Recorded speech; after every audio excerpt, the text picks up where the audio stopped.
Mukunda jewellery హనుమకొండలోని అతిపెద్ద jewellery mart December 14న గొప్ప ప్రారంభం. సీనియర్ నటులు లెజెండరీ యాక్టర్ మోహన్ బాబు గారి ఇంట్లో జరిగిన వివాదం పూర్తిగా ఇప్పుడు టాక్ ఆఫ్ ద టౌన్ అయిపోయింది. అందరూ కూడా ప్రెస్ మీట్లు పెట్టి ఉద్వేగంగా వారి వర్షన్ చెప్పుకునే ప్రయత్నం చేస్తారు.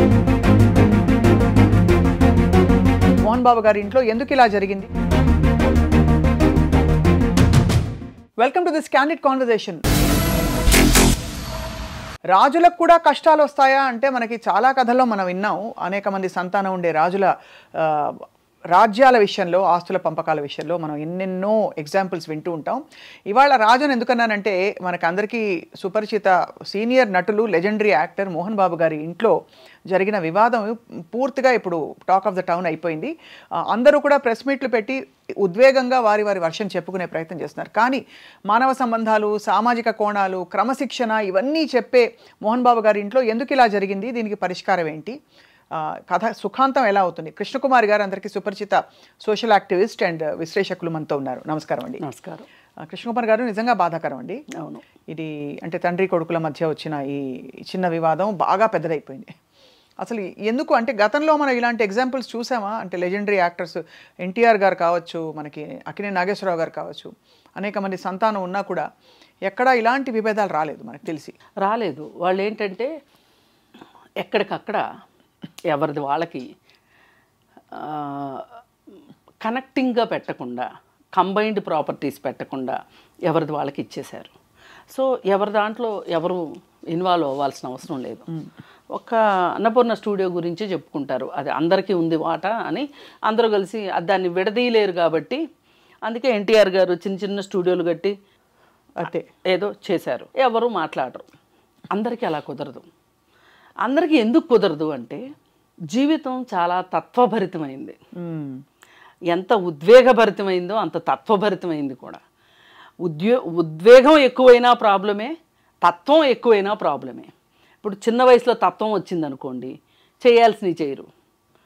వయసు పెరిగిన తర్వాత ఉద్వేగం ఎక్కువైంది అనుకోండి, మనశ్శాంతి ఉండదు. అవును, మోహన్ బాబు గారి విషయంలో ఇదే జరిగింది. సింపుల్గా మాట్లాడుకుంటే, ఇందాక మీరు చాలా చెప్పారు అందరి తీర్పులోని ఏవేవో ఆయన ఎక్కడైనా వివాదాలు వస్తే పరిష్కరించేటట్లు. అవును, నిజమే. అందరికీ శకునం చెప్పే బల్లి కుడితిలోనే పడుతుంది. అలానే అయ్యింది. ఎందుకు ఇలా జరిగింది అని మనం కొంచెం విశ్లేషించుకుంటే, ఏ మనిషి అయినా సరే 60 సంవత్సరాలు లేదంటే మ్యాక్సిమం 65 సంవత్సరాల లోపు తనకున్న ఆర్థిక బంధనాలని తెంచుకోవాలి. అది మనకి పురాణాలు కూడా, ఇతిహాసాలు కూడా చెప్తున్నాయి. చెప్పారు, చేశారు కూడా వాళ్ళు. ఎందుకు అంటున్నానంటే, కొందరు రాజులను చూసిన తర్వాత ఈ బుద్ధి రావాలి మనకి. ఇప్పుడు తండ్రి ఎప్పుడు సస్తాడా, నేను ఎప్పుడు రాజు అవ్వాలా అని కొడుకులు చూశారు, గమనించి ఉంటారు. సాక్షాత్తు తండ్రిని చంపించిన కొడుకులు కూడా ఉన్నారు. అలాగే పెద్ద కొడుకే రాజ్యం ఇవ్వాలి, చిన్న కొడుకులు అలా ఉండాలి అన్న సందర్భంలో కైకేయి నా కొడుకునే రాజుని చెయ్యాలి అని అడిగింది అని చూపించారు. ఇట్లాంటి వాద సంవాదాలు లేకుండా ఇవాళ రాజులు పోయారు, రాజ్యాలు పోయినాయి, రాణులు పోయారు, కానీ సంస్థానాలు మిగిలిపోయినాయి. ఎక్కడెప్పుడు ఒక్కొక్కళ్ళు కష్టపడ్డారా, చెమటోడ్చారా, రక్తం ధారపోసారా, ఎవరి కడుపన్నా కొట్టారా తెలియదు, కానీ ఇవాళ సంస్థానాలుగా సంపదలు పోగుపడుతున్నాయి. అవును, ఈ పోగుబడిన సంపదని ఈజీగా పంచి ఉన్న ముగ్గురుకో నలుగురికో పిల్లలకి పంచి కొంత తను అట్టి పెట్టుకుని తన జాగ్రత్త కోసం చెయ్యాలి అని తల్లిదండ్రులు అనుకోవట్లా. భార్యకి బొడ్లో తాళాలు భార్యకే ఉండాలి, లాకర్ తాళాలు భర్త దగ్గరే ఉండాలి. ఈ మనస్తత్వం ఉండటం వల్ల ఏం జరుగుతుంది అంటే పిల్లలకి విపరీతమైన కాంక్ష పెరిగిపోతుంది.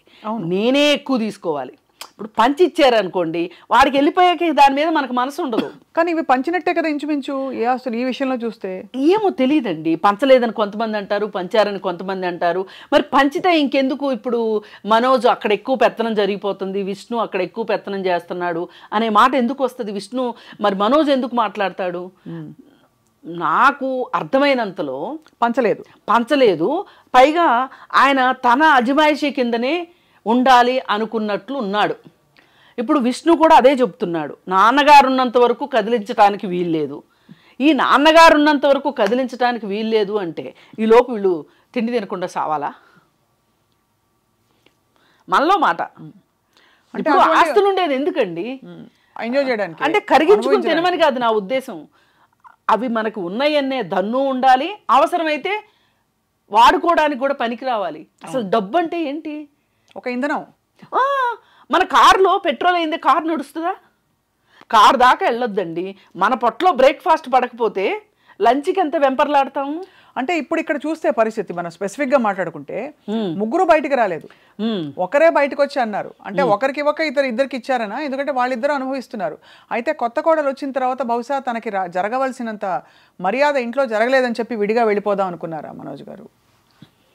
అంటే పెళ్ళికి ముందే వీళ్ళిద్దరికి ఏదో ఒక విషయంగా బయటే ఉన్నారు వాళ్ళు. అవును, బయట ఉంటే జూబ్లీ హిల్స్లో ఎక్కడో ఉండేవాళ్ళు వాళ్ళు. నేను వాళ్ళిద్దరిని కూడా నాకు కొంచెం పరిచయం ఉంది వాళ్ళిద్దరితో, భార్యాభర్త ఇద్దరితో, మనోజ్ వైఫ్ తోటి. చాలా హ్యాపీగా ఉన్నారు వాళ్ళు, మంచిగా లైఫ్ లీడ్ చేస్తున్నారు. అమ్మాయి ప్రెగ్నెంట్ అయింది. మరి బంధుమిత్రులు ఇచ్చిన సలహా మేరకు ఆ అమ్మాయికి తల్లిదండ్రులు లేరు, మీ తల్లిదండ్రులు ఒంటరిగా ఉంటున్నారు, అన్న చూస్తే దుబాయ్ వెళ్ళిపోయాడు, అక్క చూస్తే బొంబాయి వెళ్ళిపోయింది, నువ్వు కొంచెం ఉండొచ్చు కదా అని సలహా ఇచ్చారు. నా భార్య కూడా ఒప్పుకుంది. అందుకని మేము అక్కడికి వెళ్ళాము, అక్కడ ఉన్నాము. అంతకుముందు కూడా అక్కడే ఉండేవాడు, పెళ్ళికి ముందు ఆ ఇంట్లోనే ఉండేవాడు. పెళ్లి తర్వాత మరి విడిగా ఉండాలనా లేకపోతే మోహన్ బాబు నా దగ్గర వద్దన్నాడా ఏదో కానీ వాళ్ళు బయట ఉన్నారు కొన్నాళ్ళు, కానీ మళ్ళీ వచ్చారు, ఇక్కడే ఉన్నారు. ఏది ఏమైనా మౌనికా రెడ్డిని అంత యాక్సెప్ట్ చేయలేదనేది మటుకు వాస్తవం. అలాగే ఎందువల్ల యాక్సెప్ట్ చేసి ఉంటారని మీ అంచనా? అంటే ఇది రాజకీయ మొదటి భార్య మనోజ్ మొదటి భార్య విష్ణు భార్య తాలూకు చుట్టాలమ్మాయి. ఆ అమ్మాయికి విడాకులు ఇచ్చే విషయంలోనే మోహన్ బాబుకి ఇష్టం లేదు. అవును, విడాకులు ఇవ్వద్దు అని చెప్పి పరువు పోతుందనో లేకపోతే ఇంకోటో ఆయన ఒక భార్య చనిపోతే ఇంకొక భార్యని చేసుకున్న అనుభవం వల్ల కానీ ఏదన్నా కానీ వద్దు అని చెప్పాడు. ఈ అబ్బాయి కాదు అని విడాకులు ఇచ్చాడు. వాళ్ళకేమి మనస్పర్ధలు ఉన్నాయో ఎవరికి ప్రపంచానికి చెప్పాల్సిన అవసరం లేదు. నన్ను అడిగితే ఇవి వ్యక్తిగత విషయాలండి. అసలు ఇవి ఇంత రాద్ధాంతం అవ్వడం కూడా నాకు ఎందుకో మనస్కరించట్లేదు. ఎందుకంటే ఏ ఇంట్లో లేవు గొడవలు, అంతే కదా. అయితే సరే ఆ సందర్భంలో అసలు వీళ్ళ పెళ్ళికే ఒప్పుకోకపోతే లక్ష్మియే ఎన్ని రోజులు ఇష్టపడ్డ అమ్మాయిని పెళ్లి చేయకుండా అలా ఉంచుతాము అని చెప్పి తనే ముందుకు పడి పెళ్లి చేసింది. ఆ పెళ్లిలో కూడా మీరు గమనిస్తే విష్ణు ఎంత చుట్టం చూపుగా వచ్చాడంటే చాలామంది గెస్టులు వచ్చాక వచ్చి చాలామంది గెస్టులు వెళ్ళకముందే వెళ్ళిపోయాడు. జస్ట్ అంటే ఇది ఎందుకు చేశాడు అంటే విష్ణు తెలివితేటలు ఇలానే ఉంటాయి. నా తండ్రికి ఇష్టం లేదు కాబట్టి నాకు కూడా ఇష్టం లేదు. అది తెలివితేటలను ఎందుకు అనుకోవాలి? అది ధర్మం అనుకోవచ్చు కదండి. ధర్మం కాదు. లక్ష్మి ఎందుకు చేయలేదు ఆ పని? మరి అలా కాదు, ఇప్పుడు లక్ష్మి ఎందుకు చేయలేదు చెప్పండి. కుటుంబం ఉంది, మరి లక్ష్మి కూడా అలాగే ఉండొచ్చు కదా. కాదు, లక్ష్మి ధైర్యంగా నాకు చెల్లుబాటు అయిపోతుంది నేను ఏం చేసినా అనే ఒక ధైర్యంతో ముందుకొచ్చి ఆడపిల్ల కాబట్టి కొంచెం ఇంటమ్మాయి కాబట్టి తను అన్ని చక్కబెట్టే ప్రయత్నం చేసింది. ఆడపిల్ల టిపికల్గా చేసేది అంటే అందరినీ కలపాలని. అక్కడ అన్న ఇంకోవైపు విష్ణు బహుశా అందరం ఒకవైపు ఉంటే బ్యాలెన్స్ ఉండదు కాబట్టి తండ్రి వైపు తల్లిదండ్రుల వైపు తను ఉంటున్నట్టుగా ఉండి మనోజ్ వైపు తిను ఉంటున్నట్టుగా ఉండి ఇది చాలా కుటుంబాల్లో జరిగేదే కదా. జరిగేదాని వెనక మర్మమే నేను చెప్తున్నా. ఈ జరిగేదాని వెనక తండ్రిని మంచి చేసుకోవాలి. ఎందుకంటే తండ్రి చేతిలో ఆస్తులు ఉంటాయి, తండ్రి చేతిలో పవర్ ఉంటుంది.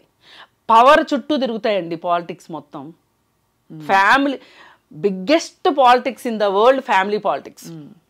ఈ ఫ్యామిలీ పాలిటిక్స్లో విష్ణు కావాలని అలాగా తండ్రితోటి చాలా బాగా జోరీలాగా ఉండి తండ్రికి మనసులో మనసై మాటలో మాటై తండ్రి అధికారాన్ని ఒప్పుకుని ఆ పెత్తనాన్ని భరించి తండ్రితో మంచిగా ఉన్నాడు. అది మనోజ్కి చేత కాలేదు. పిల్లలందరూ ఒకలా ఉండరు కదా, అంతే. ఉండకపోయేసరికి మనోజ్కి క్రమక్రమంగా డిస్టెన్స్ పెరిగింది.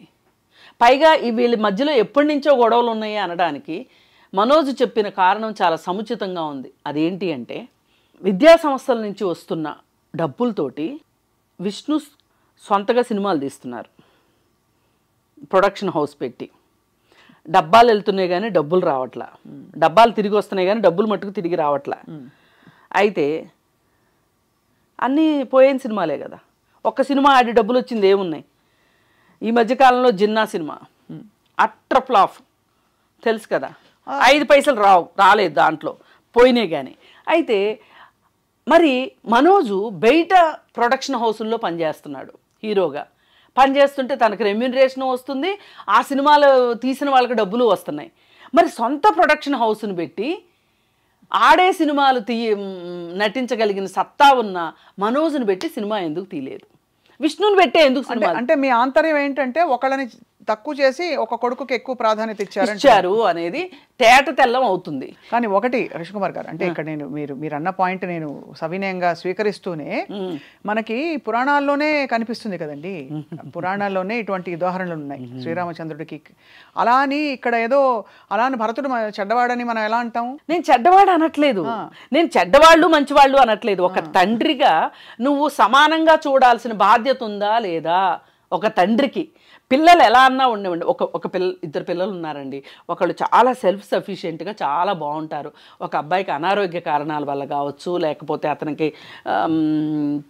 తెలివి తక్కువ వల్ల కావచ్చు, ఒక పిల్లవాడు లోలో ఉన్నాడు అనుకోండి, పెద్దవాడిని కూర్చోబెట్టి, అరే నాన్న నీ తమ్ముడు ఎలా, నీ అన్న ఎలా ఉన్నాడు, పరిస్థితి ఎలా ఉంది, అతన్ని కూడా మనం పైకి తెచ్చుకోవాలి అని మాట్లాడి చేయాల్సింది పోయి నువ్వే డిఫరెన్స్ చూపిస్తుంటే వాళ్ళ మధ్యలో వైషమ్యాలు పెరగవా? ఖచ్చితంగా వైషమ్యాలు ఏ కుటుంబాల్లో ఉండకూడదు, ఒప్పుకుంటా. ఎన్టీ రామారావు గారు ఇప్పుడు ఆయనకి 10 మంది సంతానం కదండి, ఎంతమంది బాలకృష్ణ గారు అంత పాపులర్ అయ్యారు? మరి ఆయన అందరికీ ఏదో ఒక రకంగా ఏదో ఒక రంగంలో, సినిమాటోగ్రఫీలో ఒకళ్ళకి, ప్రొడక్షన్లో ఒకళ్ళకి, యాక్షన్లో ఒకళ్ళకి, కుటుంబ వ్యవహారాలకు సంబంధించి ఒకళ్ళకి, ఇప్పుడు రామకృష్ణ అనే ఆఖరణ ఉంటాడు, అతను అందరు కుటుంబ సభ్యుల ఆర్థిక వ్యవహారాలు విషయంలో అతను చూసుకుంటాడు. ఒక ఆయన ఉన్నాడు, ఆయన సినిమాటోగ్రఫీ చేస్తారు. అవును, ఇట్లా ఉన్నారు. అక్కడ ఇప్పుడు ఎవరైనా వచ్చి బయటకు వచ్చి మాట్లాడింది లేదు కదా, నేను అనేది అది.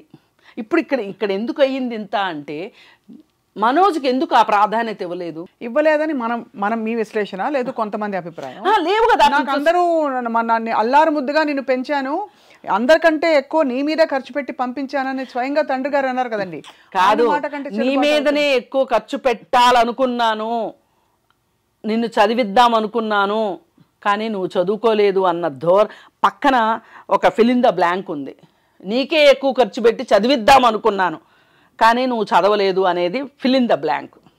అంటే అసలు ఆ వీడియో మొత్తంలో మీరు ఆశాంతం గమనిస్తే బిట్టు ఆత్మస్తుతి పరనింద, ఈ మొత్తం విషయానికి మనోజే కారణం, నేను ఏమాత్రం కారణం కాదు, విష్ణు ఏమాత్రం కారణం కాదు అన్నట్లుంది.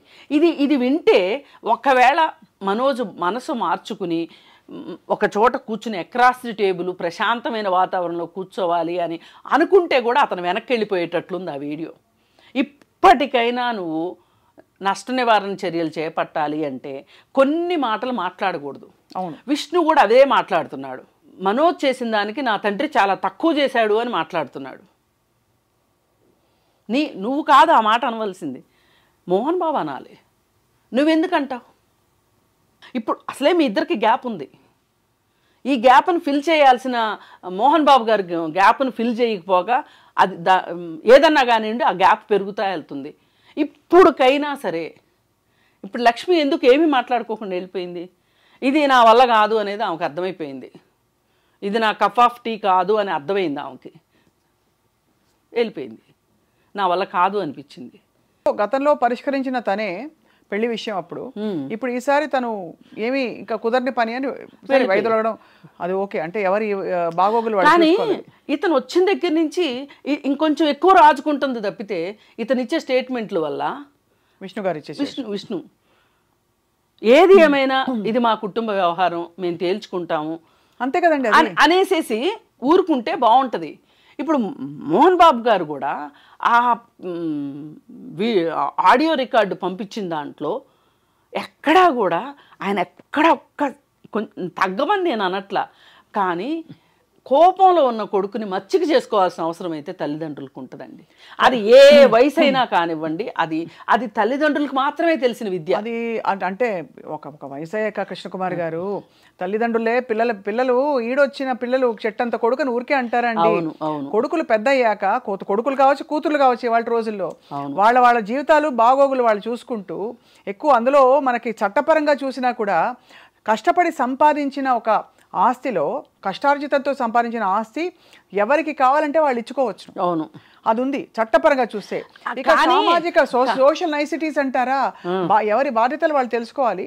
ఎవరి దారి వాళ్ళు వెళ్ళినప్పుడు ఖచ్చితంగా దాని పర్యవసానాలు కూడా అదే విధంగా ఉంటాయని అర్థం చేసుకోవాలి కదా. అట్లా కాదు, మోహన్ బాబు గారిని అనమనండి, ఈ ఆస్తి నేను సంపాదించాను, నా ఇష్టం వచ్చినట్టు చేసుకుంటాను, పిల్లికో కుక్కకో పెట్టుకుంటాను అనే మాట అనమనండి.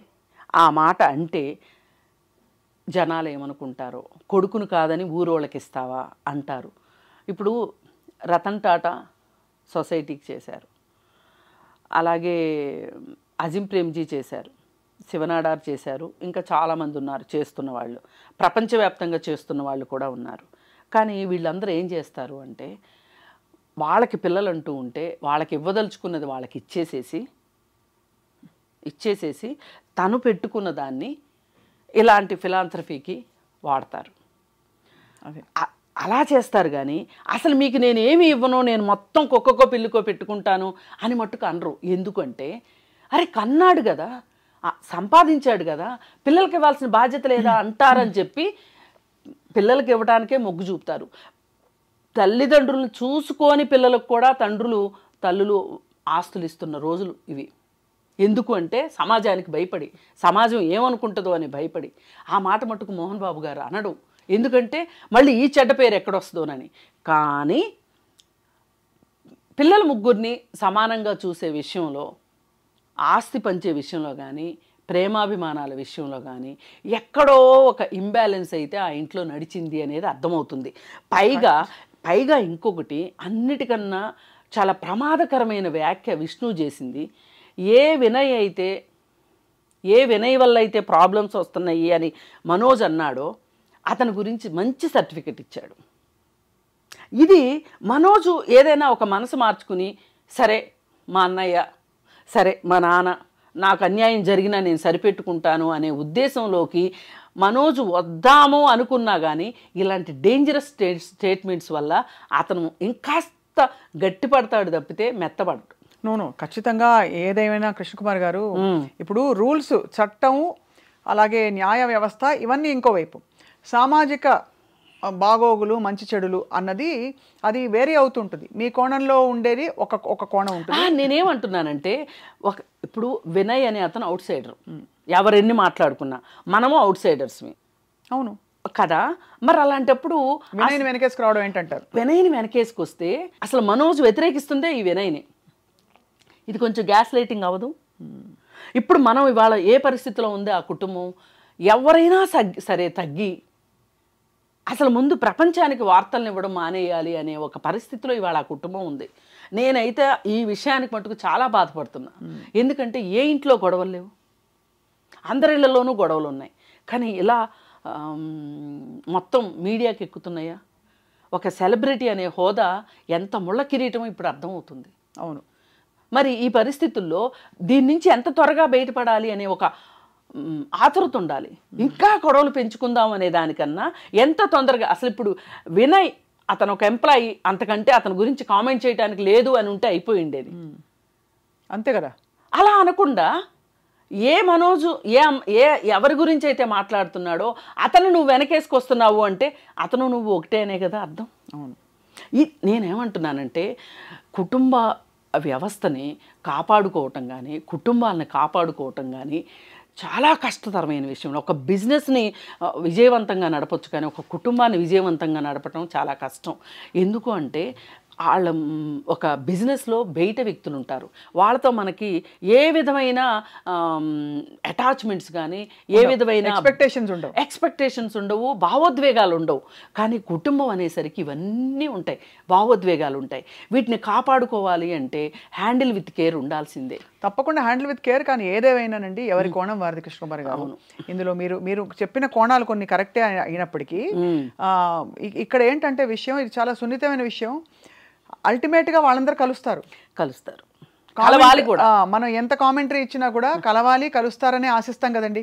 అవును, అంతే కదా అది. అండ్ కుటుంబ వ్యవస్థలు ఇందులో చూసి నేర్చుకోవాల్సింది ఏంటంటే మనం గాజు పదునుగా జాగ్రత్తగా బంధాలను నిలుపుకుంటూ చేయవలసిన కర్తవ్యాలన్నీ కూడా ఆ టైంకి చేసేస్తే బహుశా ఇలాంటి మనస్పర్ధలు రాకుండా కాపాడుకోవచ్చు అని చెప్పడానికి ఇన్సిడెంట్ జరిగింది. అంతకంటే ఏం లేదు కదా. ఇప్పుడు నేను ఫ్యామిలీ కౌన్సిలింగ్లో కూడా చూసేది ఏంటంటేనండి, ఏ అత్తగారు మామగారు అయితే ఫెవికాల్ లాగా బంధాలు చాలా దృఢమైనవి అని అనుకుంటూ ఎక్కువ ఇన్వాల్వ్ అయిపోతుంటారో పిల్లల జీవితాల్లో, ఆ కుటుంబాలే రోడ్డుకి ఎక్కుతాయి.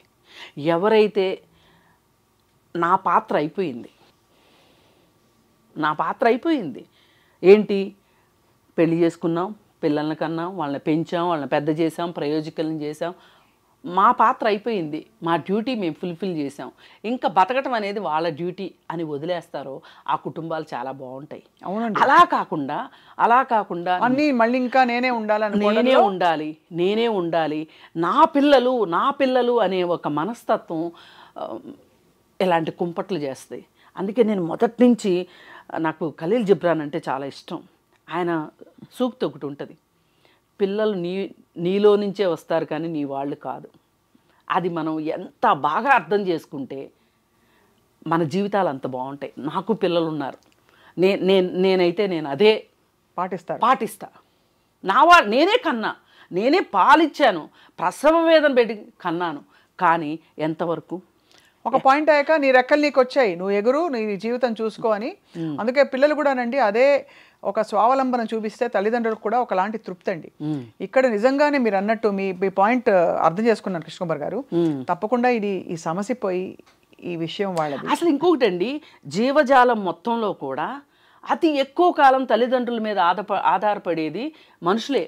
జీవితకాలము మనుషులకే ఎక్కువ. పాయింట్ అవును, మనుషులకే ఎక్కువ. నేను మొన్న వీడియో చూశాను, ఒక పెట్టె గుడ్డు పెట్టింది, 10 గుడ్లు పెట్టింది రోజుకొకటి. 10 గుడ్లు అయిన తర్వాత పిల్లలు వచ్చేసినాయి. పిల్లలకు ఆహారం అవసరమైంది అనుకున్నప్పుడు ఎక్కడికో ఎగిరెళ్ళి ఆహారం తీసుకొచ్చింది, పెట్టింది. 4-5 రోజులు పోయిన తర్వాత ఇవి ఆహారం సంపాదించుకోవడం మొదలెట్టాయి. ఆ తల్లి మళ్ళీ అంతర్ధానం అయిపోయింది. మరి గూడు ఇరుకయిందని వెళ్ళిందా, లేకపోతే ఇది ఇంతే సృష్టి అనుకుని వెళ్ళిందో తెలియదు కానీ అయిపోయింది. ఇప్పుడు దూడలు ఉంటాయి, కాతే జీవితకాలం కూడా మన మనుషులది ఎక్కువ కాబట్టి, మనకు ఆలోచన శక్తి ఉంది కాబట్టి మనం ఎక్కువ ఆధారపడటము, ఆధారపడేటట్లు చేసుకోవడం, మనం సృష్టించుకున్న ఉద్వేగాలు పరిస్థితులు అవి నిజంగానే.